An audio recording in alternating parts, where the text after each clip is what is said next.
Ladies and gentlemen, welcome to the 9 p.m. English News Edition brought to you live from RTD channel. The top stories for tonight are: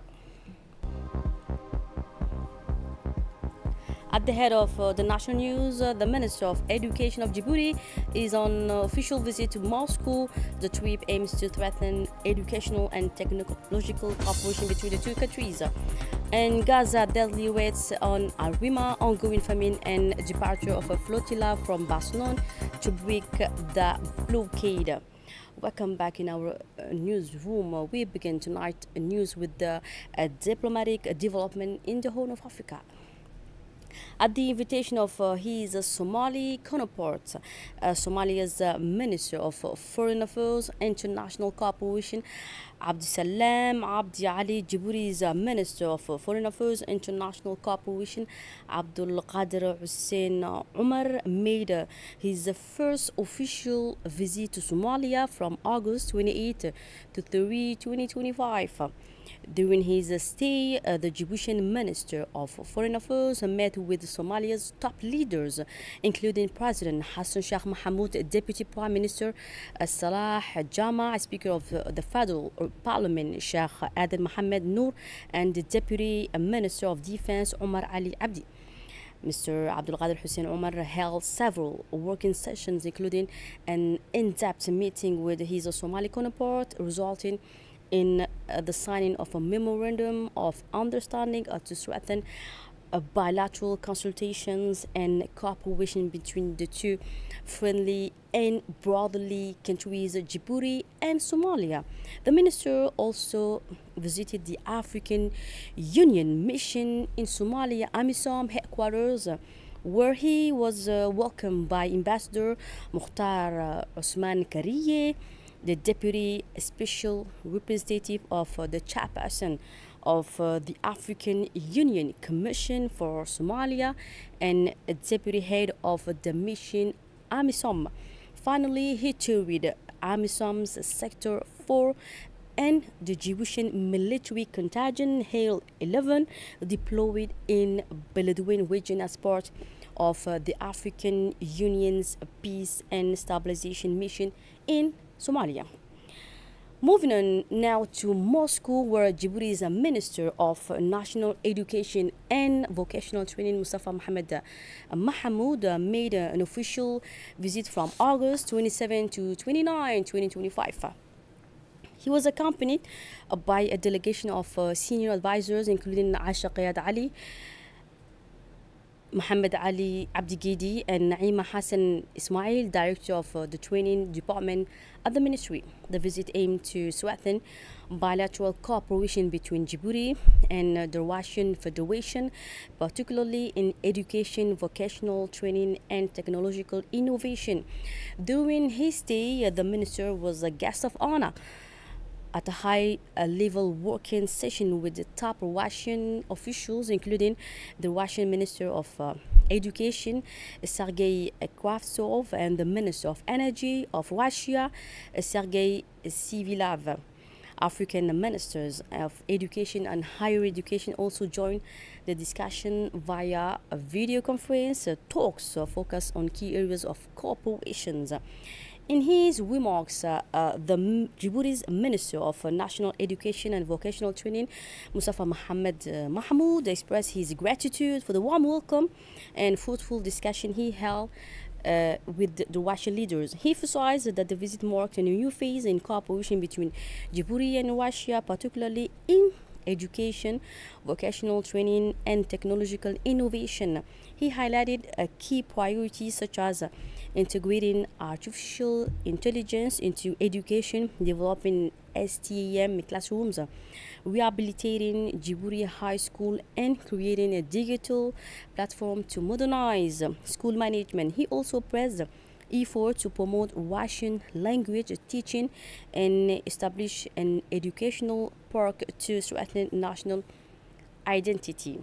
Following his participation in a virtual meeting with his Russian counterpart, Djibouti's Minister of National Education took part in a working lunch that served as a key platform to reinforce bilateral cooperation. The discussion led to several major decisions aimed at transforming Djibouti's education sector. Among the highlights, a rehabilitation of Djibouti's high school, creation of a unified digital platform, establishment of an equipment of engineering classrooms, the promotion of the Russian language, and creation of an educational park named My Story. This initiative reflects Russia's strong commitment to supporting the development of Djibouti's education system and highlight the central role education plays in the strategic partnership between the two friendly countries. On this occasion, Minister Mustafa Mohamed Mahmoud praised the quality of the education, expressing his gratitude to the Russian Federation for its support. The official visit of Djibouti's Minister of National Education continued with a series of institutional tours and high-level meetings. The classrooms. The delegation began its visit at the College of Telecommunications, where the director presented specialized training programs in fiber optics, cybersecurity, and artificial intelligence. The minister toured various labs, including workshops for repairing household appliances, mobile phone and tablet servicing, and electronic production tailored for adult learners. He praised the public-private partnership model as a source of inspiration for enhancing technical and technological training in Djibouti. The visit continued at an innovative Moscow college that hosts around 5,000 students from preschool to high school. The institution follows a vertical education model where students as young as 11 choose a specialization such as robotics, IT, languages, science, and humanities, and develop hands-on a project through grade 9. This flexible and regionally adapted system applied across Russia impressed the Minister of Djibouti, who described it as a promising model to promote academic excellence in Djibouti. The minister and his delegation also visited the prestigious Moscow State Pedagogical University, founded in 1873. And after exploring its historic halls, rich library of over 2 million books and educational art gallery, the minister met with the university president. Both parties expressed a strong interest in putting in place a strategic partnership with the Djibouti's National Teacher Training Center, aiming to enhance pedagogical training and adapt the curricula to Djibouti's needs. The day concluded with a visit to the Museum Park of the Great Patriotic War, a major memorial dedicated to Russia's victory over Nazism in World War II. We come back now to the country with this call to protect our children. Back to school becomes more than just a return to class. It becomes a collective commitment, a safety, responsibility, and care. Every new school year is a moment of joy. Children reunite with their friends, laughter filled with classrooms, and the city returns to its lively rhythm. The streets come alive, the sounds of children echo through schools, and the capital regains its bustling energy. But behind this joyful scenes lies a shared responsibility with protecting our children, the future of our nation. From down, the National Police monitor the situation closely on main roads. They ensure the safe crossing of school children, reminding everyone of the importance of vigilance. Yet, despite this effort, negligence continues. Too often, we see children riding on motorcycle without helmets, exposed to grave risk. A simple ride to school can, in a moment, turn into a tragedy. Added to this is the chaos of rush hour around midday, when the hit and rush test everyone's patience. The dangers multiplied. Amid this congestion, a mother crossing the street or a child leaving school can easily become a victim of an inevitable accident. Following the traffic rules alone is not enough. It is a civic duty. Slow down near schools, give way to pedestrians and remember that a moment of patience can save a life. Back to school should not be just about new notes, books, and uniforms. It must reflect a collective commitment. Still with the national news, under the high patronage of the Minister of Islamic Affairs and Waqf, Mumin Hassan Barre, the Zakat Office held a ceremony this morning to launch the distribution of the first installment of orphan allowance for 2025. The event took place in the Grand Hall of the People's Palace, attended by the Ministers of Labor, Commerce and Decentralization alongside the Director General of the Zakat Office, Sulaiman Hussein, representative of major individual and corporate donors, as well as orphans and their families. More than 1,160 orphans from the capital city of Djibouti and Balbala commune benefited from this initiative. Similar distribution will be carried out in the coming days across the other regions. The timing of distribution of this distribution is particularly important as it occurs just days before the start of the new school year and the celebration of the Prophet's birthday, helping to ease the burden on orphan families by assisting with school supplies for their children. Established in 2004 by a generous initiative from President Ismail Omar Guelleh, the Zakat Office is a pioneer national institution dedicated to reviving the third pillar of Islam. It contributes to poverty alleviation and the promotion of social solidarity through the management and lawful distribution of Zakat funds. Since 2007, it has also implemented an orphan sponsorship program. During the ceremony, the allowances were distributed to some of the orphans and their families in an atmosphere filled with solidarity and hope. In a brief speech, the representative of the major donors, Elmi Hassan, praised the leading role of the Zakat Office, stating, caring for orphans is a noble deed blessed by the Almighty, rewarding its doers both in this life and the hereafter.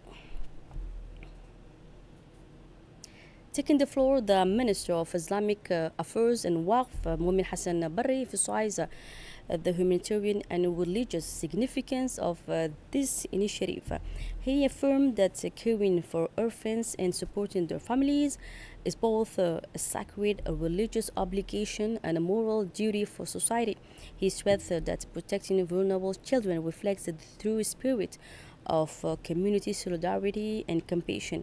The minister also highlighted that the Zakat Office serves as an effective and a reliable tool in fulfilling this duty, operating in full harmony with the state's vision to promote social justice and equitable development. He finally called on all citizens and institutions to continue supporting such initiative, underlying that collective responsibility is the key to building a stronger, more caring nation. Under the patronage of the Minister of Labor, Omar Abdi Saeed, the Minister of Labor, organized this morning a workshop dedicated to exchanging statistical data between various sectoral ministries. The workshop was held at the Institute of Diplomatic Studies. The event was chaired by the Secretary General of the Ministry of Labor and aimed to strengthen institutional cooperation in collecting, processing, and sharing reliable and up-to-date data. The workshop also sought to enhance coordination between institutions to obtain accurate statistical information, which is essential for effective planning and the formulation of public policies. Representatives from the main concerned ministries participated and discussion emphasizing the importance of improving coordination mechanism to provide reliable, updated, and easily accessible data.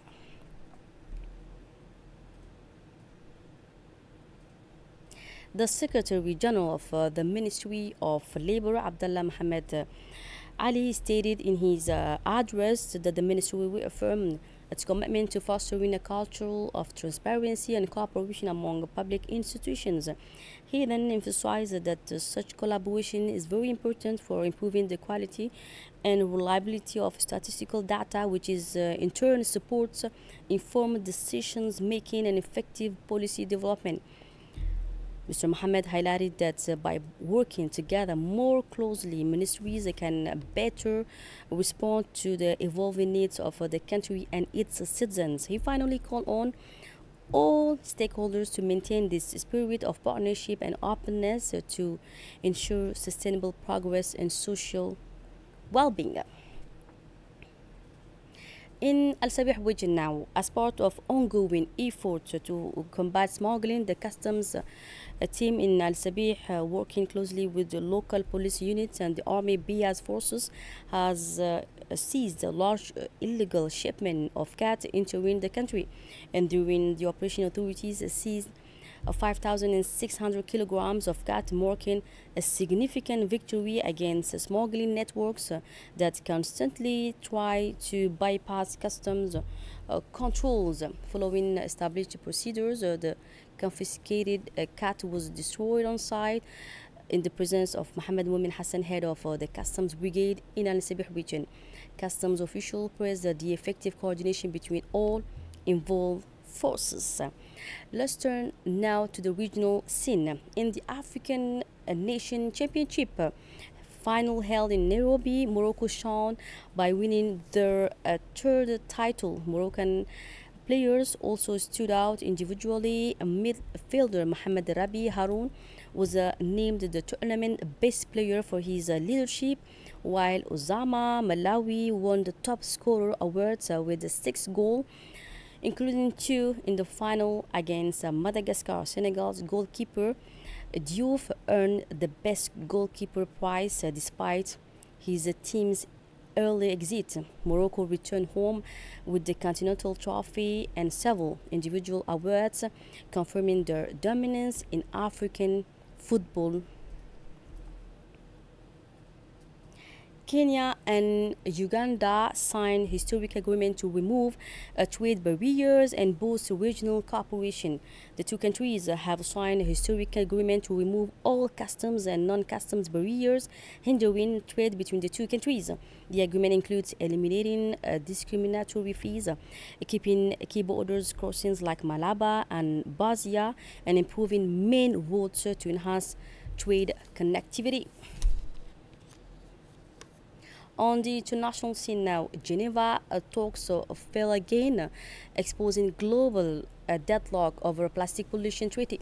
Geneva negotiations to draft a global treaty to reduce plastic pollution failed after 12 days of intense discussions.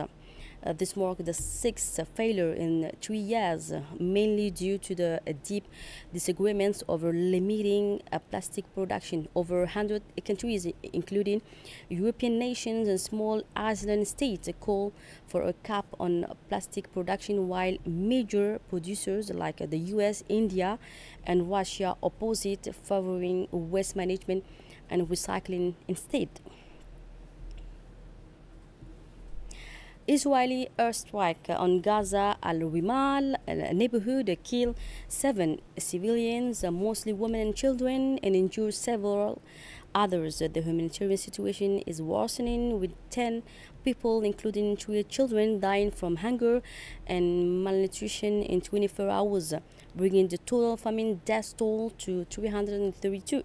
Meanwhile, the humanitarian aid fleet carrying supplies and activists deported from Barcelona to break the Gaza blockade.